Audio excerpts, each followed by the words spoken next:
الحمدللہ الحمدللہ وحدہ والصلاة والسلام علی من لا نبی بعد اما بعد اعوذ باللہ من الشیطان الرجیم بسم اللہ الرحمن الرحیم۔ حدیث نمبر 171 ہے، کتاب الصلاۃ اور باب ہے شروط الصلاۃ، نماز کی شروط کے متعلق۔ حضرت ابو ہریرہ رضی اللہ تعالیٰ عنہ اس حدیث کے راوی ہیں، فرماتے ہیں رسول اللہ صلی اللہ علیہ وسلم نے فرمایا، اذا وطی احدکم العداء بخفیہ فطہورہما التراب۔ نبی صلی اللہ علیہ وسلم نے فرمایا کہ اگر تم میں سے کسی شخص کے موزوں کو گندگی لگ جائے، نجاست لگ جائے، تو مٹی سے وہ پاک ہو جاتے ہیں۔ آپ اگر جوتے سمیت نماز پڑھنا چاہتے ہیں یا آپ نے موزے پہن رکھے ہیں جن کو گندگی لگ گئی ہے، کوئی نجاست لگ گئی ہے، ان کو مٹی کے اوپر رگڑنے سے جو ہے وہ پاک ہو جائے گی۔ اکثر اوقات یہ معاملات نماز جنازہ کے لیے موجودہ وقت میں پیش آتے ہیں۔ آپ نے بوٹ پہننے ہیں یا کوئی ایسے شوز پہنے جو اتار نہیں سکتے، اگر اتارتے ہیں تو ان کو رکھنے کا، سنبھالنے کا مسئلہ ہے۔ تو اگر آپ کو ڈر ہے کہ کہیں آپ کے شوز میں، آپ کے جوتوں میں جو ہے وہ تلے کے نیچے کوئی نجاست نہ لگ گئی ہو، تو اسے مٹی کے اوپر اچھی طرح رگڑ لیں، اپنے پاؤں کے ساتھ ہی جوتے کو رگڑیں، تو وہ جو آپ کا جوتا ہے وہ پاک ہو جائے گا، آپ اس میں نماز کو ادا کر سکتے ہیں۔ حدیث نمبر 172 ہے، حضرت معاویہ بن حکم رضی اللہ تعالیٰ عنہ اس حدیث کے راوی ہیں۔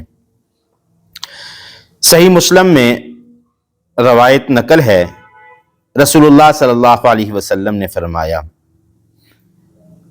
کہ یہ جو نماز ہے اس میں لوگوں کی کلام کی گنجائش نہیں ہے۔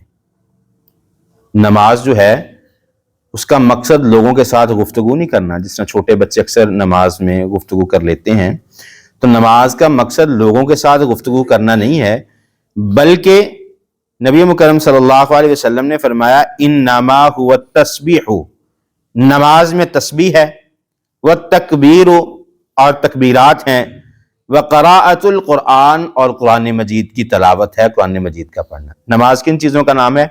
تسبیح، تکبیر اور تلاوت قرآن، رسول اللہ صلی اللہ علیہ وسلم نے فرمایا۔ حدیث نمبر 173 ہے، حضرت زید بن ارقم رضی اللہ تعالی عنہ بیان فرماتے ہیں کہ نبی مکرم صلی اللہ علیہ وآلہ وسلم کے دور میں، ابتدائی اسلام میں جب نئی نئی نماز فرض ہوئی تو ہم لوگوں کے ساتھ بوقت ضرورت گفتگو کر لیا کرتے تھے۔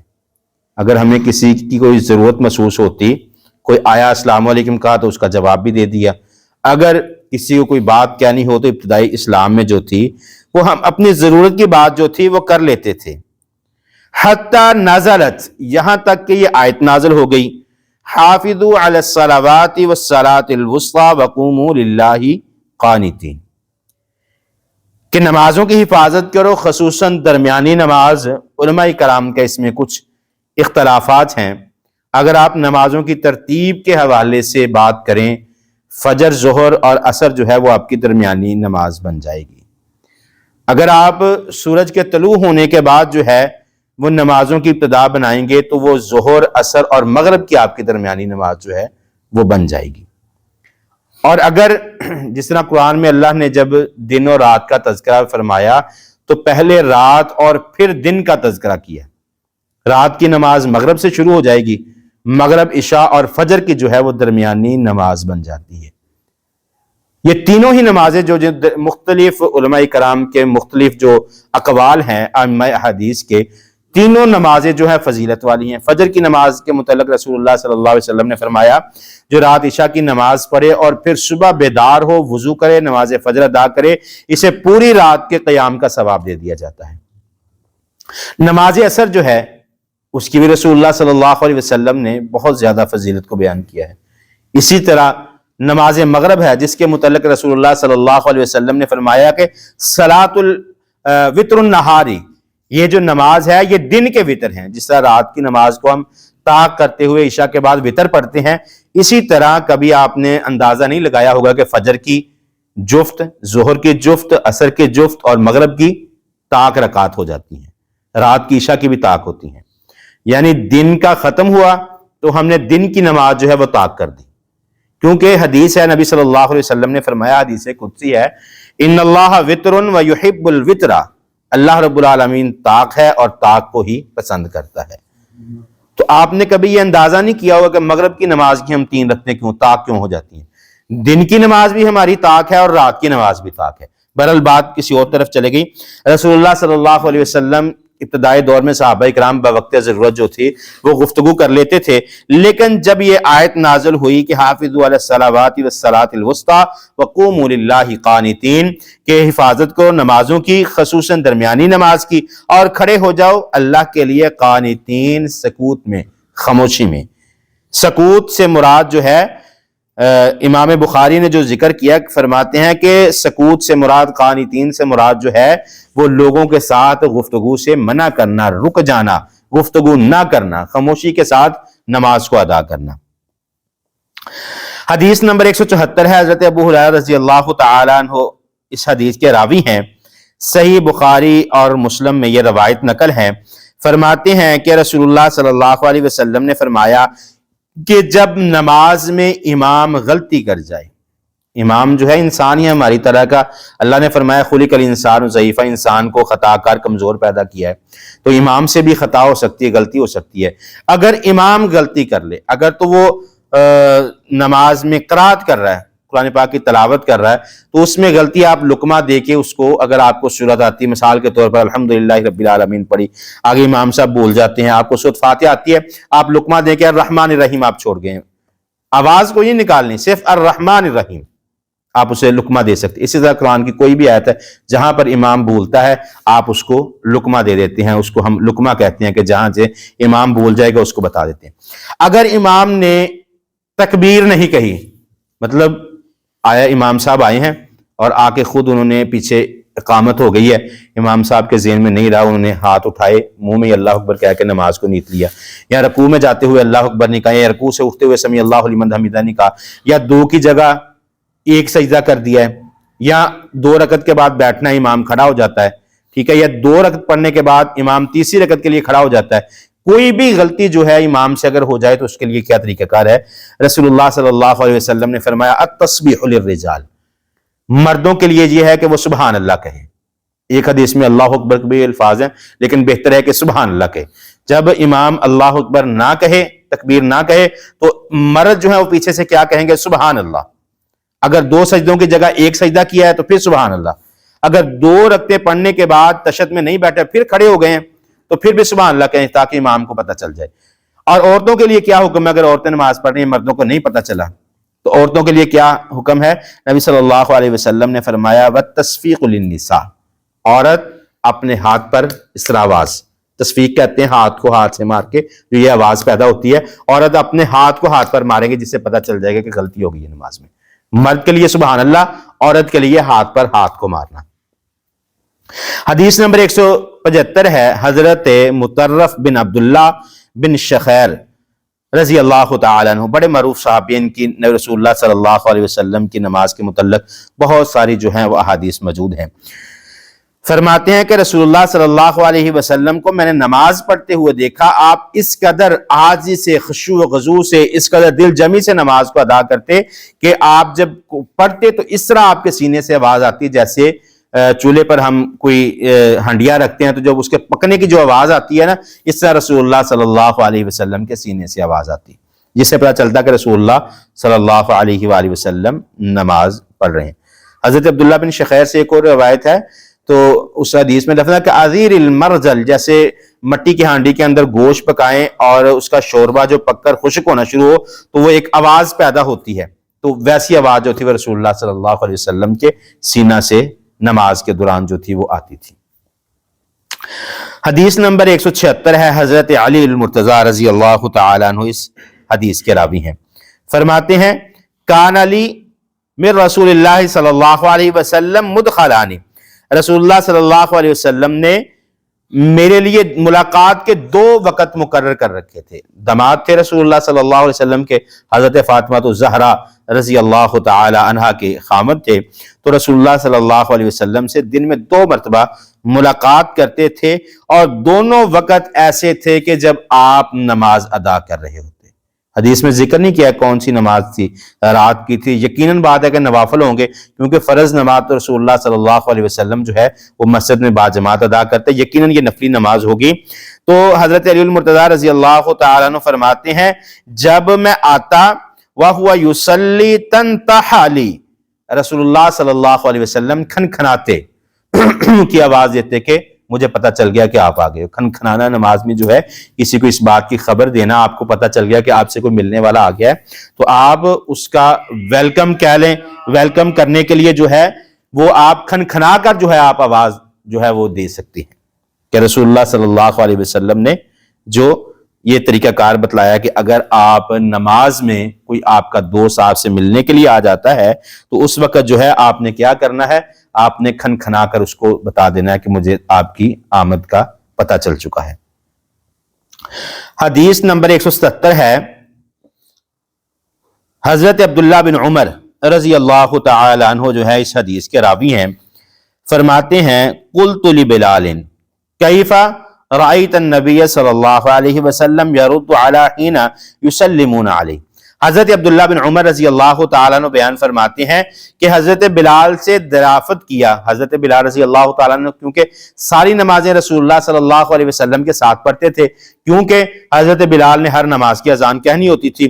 تو حضرت عبداللہ بن عمر فرماتے ہیں کہ اے بلال مجھے بتائیے کہ جب رسول اللہ صلی اللہ علیہ وسلم نماز پڑھ رہے ہوتے یا نماز پڑھا رہے ہوتے, پیچھے سے کوئی شخص آ کر السلام علیکم کہتا تو حالت نماز میں لوگ سلام کا جواب کیسے دیتے تھے؟ بڑا معروف مسئلہ ہے, اکثر لوگ یہ پوچھتے ہیں کہ جب ہم نماز پڑھ رہے ہوتے ہیں, سنتے پڑھتے ہیں یا فرض نماز پڑھ رہے ہیں, پیچھے سے آنے والا کہتا ہے السلام علیکم, مسجد میں داخل ہو جاتا ہے, کیونکہ رسول اللہ صلی اللہ علیہ وسلم نے فرمایا السلام قبل الکلام, ہر کلام سے قبل جو ہے السلام علیکم کہو. صحابہ کرام کا عمل یہ تھا کہ چلتے جا رہے رستے میں اگر کوئی درخت آ جاتا تو دونوں علیحدہ ہوتے, جب دوبارہ ملاقات کرتے, کتنا فاصلہ ہوگا درخت کے اوپر سے, 1 یا 2 فٹ کا فاصلہ, دوبارہ کرتے السلام علیکم کہہ کے جو ہے وہ دوبارہ اپنی گفتگو کا آغاز کرتے. السلام قبل الکلام, ہر کلام سے پہلے جو ہے آپ نے السلام علیکم کہنا ہے. گھر کے اندر داخل ہوں, گھر میں سے نکلیں, آتے جاتے السلام کو عام کرنا ہے. رسول اللہ صلی اللہ علیہ وسلم نے فرمایا افشوا السلام, سلام کو جو ہے وہ عام کرو. تو نماز میں جب ہم نماز پڑھ رہے ہوتے ہیں تو پیچھے سے کوئی آ کر کہنے والا کچھ کہتا ہے, السلام علیکم کہتا ہے, تو ہم اس کا جواب کیسے دیں گے؟ تو رسول اللہ صلی اللہ علیہ وسلم کا یہ حکم حضرت بلال نے حضرت عبداللہ بن عمر کو بتایا کہ وَبَسْطَ كَفَّيْهِ, اپنے ہاتھ کے اشارے سے. اس طرح ہم نے سینے پہ ہاتھ باندھے, نماز پڑھ رہے ہیں, پیچھے سے السلام علیکم کہا, اپنے ہاتھ کے اشارے سے, زبان سے کچھ نہیں ادا کرنا, صرف یہ ہاتھ کا اشارہ کرنا. تشہد میں بیٹھے ہیں, اپنے ہاتھ کو اس طرح اوپر اٹھائیں, رکوع میں ہے, سجدے میں, جس حالت میں ہے, اپنے ہاتھ کے اشارے سے جو ہے آپ نے سلام کا جواب دے دینا ہے, زبان سے کوئی لفظ جو ہے وہ نہیں ادا کرنے. ایک حدیث میرے ذہن میں آ گئی, رسول اللہ صلی اللہ علیہ وسلم نماز پڑھا رہے تھے تو ایک صحابی کو چھینک آ گئی, تو جب چھینک آئے تو کیا کہنا ہے؟ الحمدللہ. اب چھینک آئی تو انہوں نے کہا الحمدللہ حمدن کثیرا طیبا مبارکا فیہ. کلمہ کے اندر, اس دعا کے اندر ایک لفظ کا اضافہ ہو گیا, آگے اس دعا کو پڑھیں گے. تو رسول اللہ صلی اللہ علیہ وسلم نے پوچھا کہ کس نے الحمدللہ بلند آواز سے کہا؟ صحابہ کرام ڈر گئے کہ شاید یار کوئی مسئلہ نہ ہو, رسول اللہ ناراض نہ ہو جائیں. بہرحال رسول اللہ کو بتایا گیا کہ فلاں صحابی کا یہ عمل تھا. تو رسول اللہ صلی اللہ علیہ وسلم نے منع فرمایا اور فرمایا کہ اللہ رب العالمین کو تمہارے یہ کلمات جو ہیں وہ بہت زیادہ پسند آئے ہیں. کیوں؟ انہوں نے ارادتاً نہیں کہا, بلا ارادہ ہی جب آپ دعاؤں کو یاد کرتی ہیں نا, مسجد میں داخل ہونے کی دعا خود بخود آپ کی زبان پہ جاری ہو جائے گی. آپ اگر بیت الخلاء میں جاتے ہیں, بیت الخلاء میں داخل ہونے کی دعا, نکلنے کی دعا آپ کی زبان سے خود بخود چل پڑتی ہے. آپ سواری پر بیٹھتے ہیں تو سفر کی دعا آپ کی زبان پر شروع ہو جاتی ہے. جب آپ دعاؤں کے ساتھ محبت کریں گے, رسول اللہ صلی اللہ علیہ وسلم کی سنت کے ساتھ محبت کریں گے, تو پھر اسی طرح جو ہے آپ کی زبان پر دعائیں جاری ہو جائیں گی. تو اسی طرح بلا اختیار جو تھا وہ الحمدللہ کہہ دیا. تو رسول اللہ نے منع فرمایا کہیں یہ نہ ہو کہ اس کے پیچھے جب کسی کو چھینک آئے تو وہ الحمدللہ کہہ کے نماز کو خراب کرے. تو منع کیا اور فرمایا کہ اللہ رب العالمین کو یہ کلمات بہت پسند ہے۔ اس حدیث کو بیان کرنے کا مقصد یہ ہے کہ اگر آپ کو کوئی سلام کہتا ہے تو آپ کی زبان سے بلا اختیار وعلیکم السلام نکل جاتا ہے تو اس سے نماز جو ہے وہ آپ کی باطل نہیں ہوگی، نماز ختم نہیں ہوگی۔ حدیث نمبر 178 ہے، حضرت ابو قتادہ رضی اللہ تعالی عنہ جو ہیں اس حدیث کے راوی ہیں، اور فرماتے ہیں کان رسول اللہ صلی اللہ علیہ وسلم یصلی وہو حامل امامۃ بنت زینب۔ رسول اللہ صلی اللہ علیہ وسلم جب نماز پڑھاتے تو حضرت زینب کی جو بیٹی تھی ان کو اٹھا کر جو ہے، امامہ جن کا نام تھا، حضرت زینب کی بیٹی، ان کو اپنے کندھے سے جس طرح ہم چھوٹے بچے کو اٹھاتے ہیں اس طرح اٹھا کر جو ہے اپنی نواسی کو نماز پڑھا رہے تھے۔ جب سجدہ کرتے رکوع میں بھی ویسے ہی ساتھ سینے سے لگا کے رکھتے، جب سجدہ کرنے کے لیے آپ اسے بٹھا دیتے، سجدے سے فارغ ہو گئے جب دوبارہ کھڑے ہوتے تو رسول اللہ صلی اللہ علیہ وآلہ وسلم اپنی نواسی کو اٹھا لیتے۔ نماز میں اگر آپ کو بچہ ہے اس کو ہم پکڑ کر نماز پڑھ سکتے ہیں۔ ہمارے ہاں تو بچوں سے ویسے نفرت کرتے ہیں کہ مسجد میں کیوں آ گیا۔ ظاہری گل بچہ جو ہے جب آپ اس کو اٹھائیں گے وہ آپ سے محبت کا اظہار بھی کرے گا، کوئی آواز بھی نکالے گا، کوئی شرارت بھی کرے گا۔ تو رسول اللہ صلی اللہ علیہ وسلم نے اپنی نواسی کو اٹھایا تھا، اور مسلم شریف میں یہ لفظ ہے کہ وَهُوَ يَؤُمُّ النَّاسُ فِي الْمَسْجِدِ، یہ گھر کا معاملہ نہیں ہے، نفلی نماز نہیں تھے پڑھ رہے، رسول اللہ صلی اللہ علیہ وسلم مسجد میں لوگوں کو نماز پڑھا رہے تھے۔ امامت کے دوران کا یہ واقعہ ہے کہ رسول اللہ نے اپنی نواسی کو اٹھایا ہے، نماز پڑھا رہے ہیں، رکوع میں بھی ویسے ہی رکھا، جب سجدے میں گئے اپنی نواسی کو بٹھا دیا، جب دوسری رکعت کے لیے کھڑے ہوئے تو اپنی نواسی کو اٹھا کر پھر کندھے کے ساتھ لگا لیا۔ یہ مسنون طریقہ ہے کہ اپنے کسی چھوٹے بچے کو اٹھا کر جو ہے آپ نماز پڑھ سکتے ہیں، اس میں کوئی قباحت موجود نہیں ہے۔ حدیث نمبر 179، آخری حدیث ہے اس باب کی۔ حضرت ابو ہریرہ رضی اللہ تعالیٰ عنہ اس حدیث کے راوی ہیں، فرماتے ہیں رسول اللہ صلی اللہ علیہ وآلہ وسلم نے فرمایا اقتلوا الاسودین فی الصلاۃ، نماز میں دو کالی چیزوں کو مارنے کا حکم دیا گیا، قتل کرنے کا حکم دیا گیا، ایک بچھو اور ایک سانپ۔ یعنی اگر آپ کالا سانپ یا کالا بچھو دیکھ لیں تو نماز کے دوران ہی اس کو مار دیں، اس سے آپ کی نماز جو ہے وہ باطن اور خراب نہیں ہوگی۔ یعنی دو زہریلے جانور، اور علماء کرام اس بات سے اتفاق کرتے ہیں کہ اگر کوئی زہریلا جانور جس سے آپ کے جسم کو نقصان پہنچ سکتا ہے، آپ نماز پڑھ رہے ہیں، کوئی بھیڑ ہے یا کوئی ایسی چیز ہے جو آپ کو نقصان پہنچا سکتی ہے، بڑی چونٹی ہے جو کاٹ لیتی ہے، اس طرح کا اگر کوئی چیز، آپ چونٹی کو مارنا ویسے حرام ہے، لیکن اگر آپ اپنی حفاظت کے لیے کوئی تھوڑی بہت حرکت کر لیتے ہیں تو نماز اس سے باطل نہیں ہوگی، آپ کی نماز جو ہے وہ مکمل ہوگی۔ یہ نماز کی شروط میں سے تھا۔ انشاءاللہ اگلے جو سبق ہے اس میں سترے کے متعلق پڑھیں گے۔ آج کے سبق